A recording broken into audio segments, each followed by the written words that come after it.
warahmatullahi wabarakatuh. Halo semua sahabat inovasi yang ada di rumah.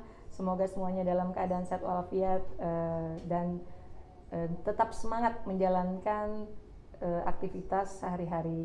Hari ini kita kembali lagi di dalam podcast One Day One Innovation yang setiap harinya menghadirkan inovasi-inovasi dari inovator yang ada di Sumatera Selatan. Dan ini kita sudah kedatangan Pak Camat Bapak Ahmad Furqon. Apa kabar Pak? Selamat datang di podcast kita. Sehat ya kabarnya? Alhamdulillah, sehat. Alhamdulillah sehat.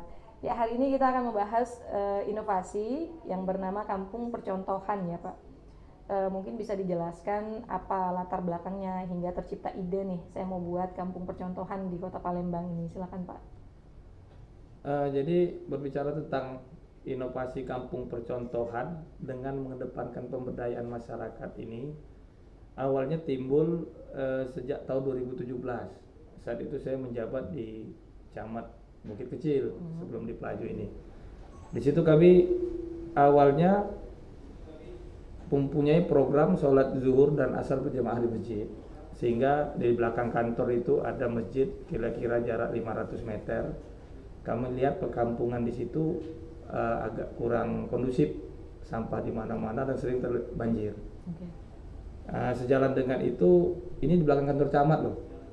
Bagaimana saya mau ngomong dengan masyarakat di kelurahan lain, tetapi di belakang aliran belakang kantor camat itu sendiri tidak bisa jadi contoh. Jadi dari itu saya mengajak rekan-rekan, memang sulit masyarakat untuk langsung diajak begitu, sehingga kami bersama lurah, tim dan terutama pegawai itu berjalan ke belakang. Bahkan kami setiap zuhur dan asar itu kemarin sempat menciptakan suatu alat namanya cabit pemungut sampah. Jadi setiap zuhur dan asar kami keliling pakai roli untuk ngambil sampah sehingga biar masyarakat melihat, sampai seperti itu. Awalnya 3 roli setiap satu waktu sholat, lama-lama berkurang sampai palingan 1 kresek. Alhamdulillah, sehingga terbentuklah awalnya Kampung Percontohan itu di Kampung Cempaka Warna-Warni di Kecamatan Bukit Kecil saat itu. Menular ke sebelahnya itu Kampung Sayur yang sekarang mungkin viral ya, dua kampung tersebut.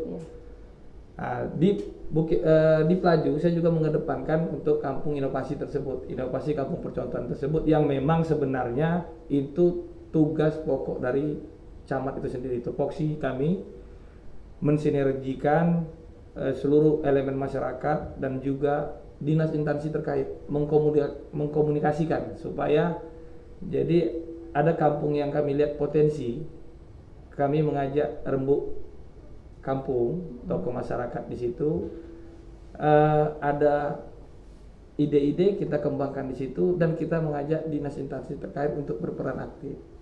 Mungkin itulah ide awalnya. Ide awalnya ya. Jadi memang Kampung Percontohan ini cuma namanya aja, tetapi memang inspirasinya itu sudah ada dari 2017 itu ya, waktu kita pembentukan Kampung Percontohan pertama.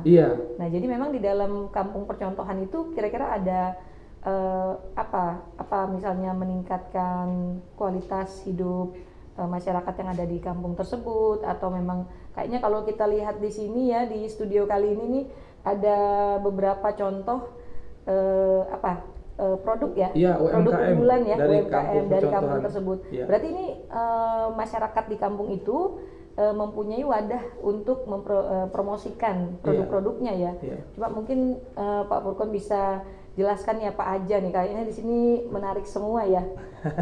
Itu kayaknya ada kerupuk kemplang ini ya. Kemplang ciri khas dari UMKM Lorong Mari ya. Lorong Mari ini alhamdulillah UMKM ini sudah berjalan cukup lama dan tidak terkena pandemi Covid. Jadi tetap jalan. Walaupun pandemi, produksi tetap jalan. Dan juga kampung itu sangat inovatif. Di sini Lorong Mari itu ada menciptakan hand sanitizer.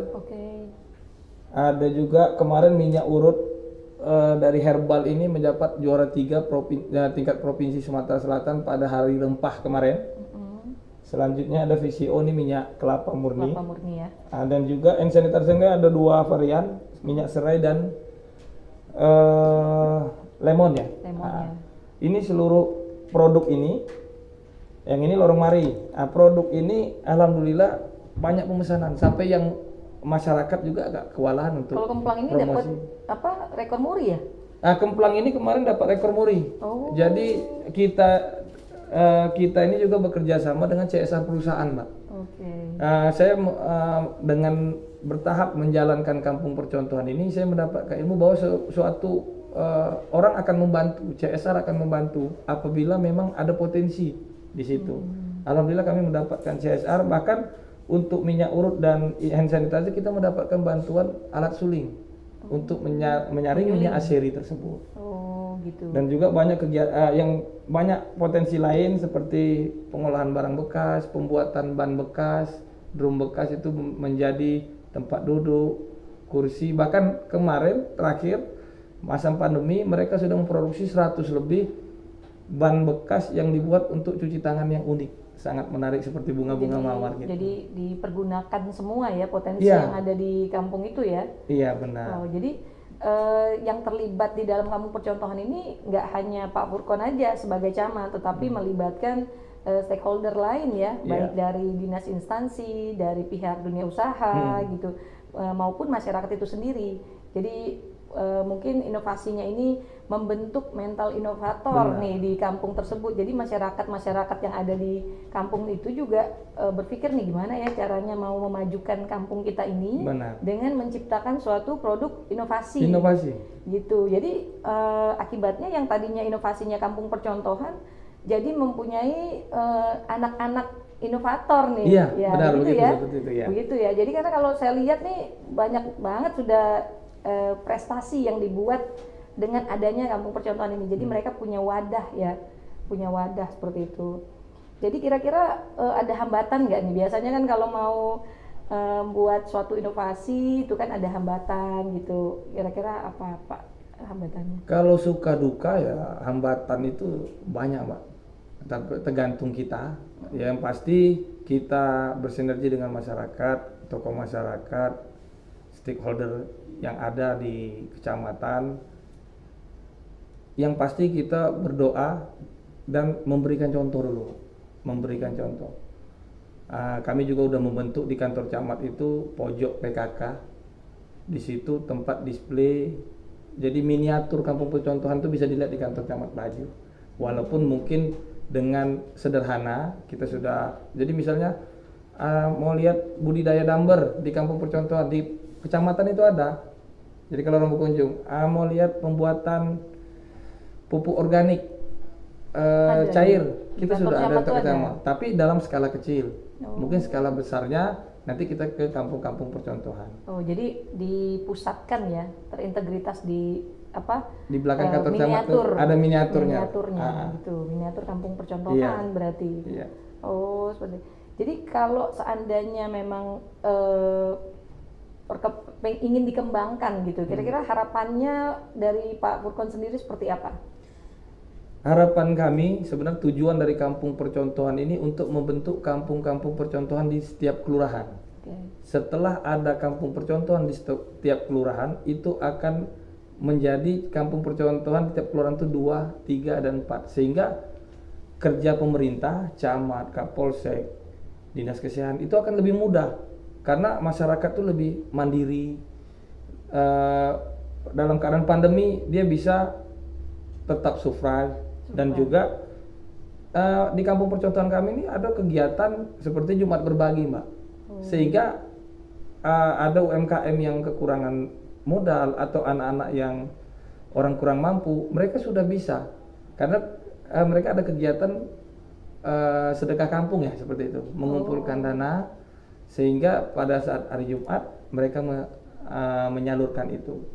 Jadi memang selain memang kita menghasilkan suatu yang bernilai ekonomis, kita juga membentuk sifat kekeluargaan ya di kampung itu sendiri. Jadi saling tolong menolong gitu, gotong royong juga ya. Jadi saat ini kalau kita hadir ke kampung percontohannya Pak Furkon ini kira-kira bakal bersih gitu ya? Atau banyak bisa menjual-jual produk gitu sehingga kita bisa dipromosikan sebagai salah satu destinasi wisata apabila ada yang berkunjung kan ya ke Kota Palembang. Mungkin tujuannya apa seperti itu juga? Tujuannya seperti itu, Mbak. Jadi kampung percontohan yang saya angkat ini sekarang kami sudah mempunyai 10 calon kampung percontohan untuk di Kecamatan Pelaju. 10 nama itu Jadi kampung percontohan kami ini kemarin dari minyak urut menang juara 1. Kampung percontohan yang pada saat saya dulu 2018 itu juara 1 kampung Asian Games, juara nasional 10 nasional 10 besar nasional Gapura Cinta Negeri. Memang bukan tujuan kita, tetapi karena kekompakan masyarakat yang sudah kita bina sekian lama, rupanya membuahkan hasil. Dan juga yang kembali ke pelaju, ke Lorong Mari kemarin rekor muri Kempang Tunu. Terbesar, jadi termasuk rekor dunia. Selanjutnya menang minyak urut dan kemarin dia mendapatkan juara favorit dari kampung kreatif. Ditambah lagi kampung itu menjadi kampung iklim utama, mendapatkan penghargaan dari Kementerian DLHK. Kami tertantang. Jadi pada saat rapat kami tertantang, DLHK menantang kami untuk coba Palembang ini bisa mendapatkan kampung iklim lestari. Itu kampung Talang Bubu ini harus membina 10 kampung iklim lainnya. Jadi kami sudah punya target 10 itu, walaupun tahun depan mungkin belum dapat, tapi kami akan terus setiap tahunnya membentuk kampung iklim yang notabene mirip seperti program kami kampung percontohan tersebut. Dan itu mendapat support dari pihak ketiga juga, Bu. Dari CSR ya? CSR. Kami jadi kampung percontohan ini pemberdayaan masyarakat dulu kita tingkatkan. Setelah dia terbentuk, kita coba tawarkan ke CSR perusahaan. Alhamdulillah ini sudah ada yang berminat, dan insya Allah untuk 10 kampung percontohan berikutnya akan bisa terrealisasi di tahun-tahun. Berarti prospek kedepannya nih banyak nih ya, dari lanjutan kampung percontohan yang sekarang ini akan berkembang-kembang lagi menjadi suatu inovasi lagi nih nanti. Nah, berkembang. Ada 10 ya saat ini ya? Kita dalam proses perjalanan 10. Nanti di kelurahan di Kecamatan Pelaju. Di Kecamatan Pelaju. Kemarin saya menemukan, baru setelah mendapatkan penghargaan kemarin saya menemukan, mungkin karena ngobrol sama kawan-kawan, di pinggir Sungai Musi ada pengrajin tali meiwah. Ini produknya, Mbak. Ini produknya. Ini dari tali meiwah. Ini produk ini lebih dari 100 ibu-ibu di pinggir sungai melakukan pengrajinan ini. Itu ada di Kecamatan Pelaju, tepatnya percis di depan Pulau Kemarau, Tugu Pagoda. Berarti kan bisa menjadi suatu destinasi wisata. Alhamdulillah setelah kami posting, kami adakan pertemuan, selama ini belum ada wadah UMKM dan sebagainya, masih persorangan. Alhamdulillah kita sudah bawa ada perusahaan, kita bawa untuk CSR. Alhamdulillah sudah merespon, insya Allah ini bisa menjadi kampung percontohan berikutnya. Karena di Pulau Kemarau itu ya, seberangan, depan Pulau Kemarau. Karena mereka bukan dari tali baru juga, ini dari tali mereka beli second. Bekas wrapping pesawat, beli kulkas. Nah itu menjadi suatu nilai tambah. Kasih warna gitu ya, terus dirajut, jadinya bisa jadi produk yang cantik ya. Iya, begitulah Pak. Jadi kalau kemarin kami turun itu, kalau 100 ibu-ibu nganyam dan itu udah terampil semua. Tinggal kita memoles dan mungkin membantu. Dan alhamdulillah syukur juga baru-baru ini dibantu oleh pemerintah kota. Mereka pengrajin ini tanpa bunga, tanpa anggunan pinjaman, tanpa bunga, tanpa anggunan, yang memang program dari pemerintah kota Palembang. UMKM ya. UMKM. Berarti memang bisa kita saksikan ya, inovator yang ada di rumah nih yang berpikir akan menghasilkan inovasi. Pak Furqon ini contoh yang bisa menjadi contoh atas inovasi-inovasi yang sudah dilakukan oleh beliau. Jadi memang manfaat positif dengan yang tercipta dengan adanya inovasi ini, salah satunya untuk menjaga kelestarian lingkungan juga ya. Kemudian kita juga membentuk inovator-inovator lain di masyarakat sehingga mereka tidak stuck di satu titik dan bisa menghasilkan suatu produk baru yang bisa menjadi keunggulan di daerahnya masing-masing. Baik, terima kasih Pak Furqon atas waktunya. Kita bisa Pak Furqon ini sangat inovatif ya, karena judulnya aja pendek, Kampung Percontohan, tetapi di dalam Kampung Percontohan itu kita bisa melihat inovasi-inovasi lainnya yang menghasilkan kebanggaan bagi Sumatera Selatan, karena ini rekor murinya itu Kemplang Tunu yang memang khas kita ya. khas kita gitu. Kemudian menghasilkan dari bahan-bahan bekas yang memang memberdayakan masyarakat pinggir sungai berarti ya untuk produk-produk UP2K ini. Mungkin kita untuk kali ini, sesi ini kita akhiri, dan saya ingin mengutip sesuatu quote yang bagus nih Pak, saya pikir. Jadi innovation is distinguishes between a leader and a follower. Jadi inovasi itu membedakan antara pemimpin dengan pengikutnya. Jadi Pak Furqon ini adalah contoh pemimpin yang sangat inovatif sekali yang bisa kita contoh, sehingga mungkin para pemirsa Day One Innovation di rumah bisa mencontoh dan terinspirasi atas adanya Pak Camat kita ini, gitu yang kan sangat kita banggakan. Terima kasih atas waktunya. Kita berharap dapat bertemu lagi di lain kesempatan di podcast One Day One Innovation. Wassalamualaikum warahmatullahi. Oh ya, saya lupa. Kita harus terus membentuk mental inovator dengan 4S. Tadi hampir kelupaan Pak, karena saya harus memberikan pesan bahwa seperti yang sudah Pak Furqon lakukan tadi, membentuk mental inovator dengan 4S, yaitu setiap orang bisa menjadi inovator, setiap masalah bisa menjadi peluang inovasi, setiap solusi harus sinergi, dan setiap inovasi harus konkret hasilnya. Jadi itu 4S yang memang kita gaungkan di masyarakat agar setiap orang itu tidak membedakan pendidikan, latar belakang dan sebagainya, bisa menjadi inovator.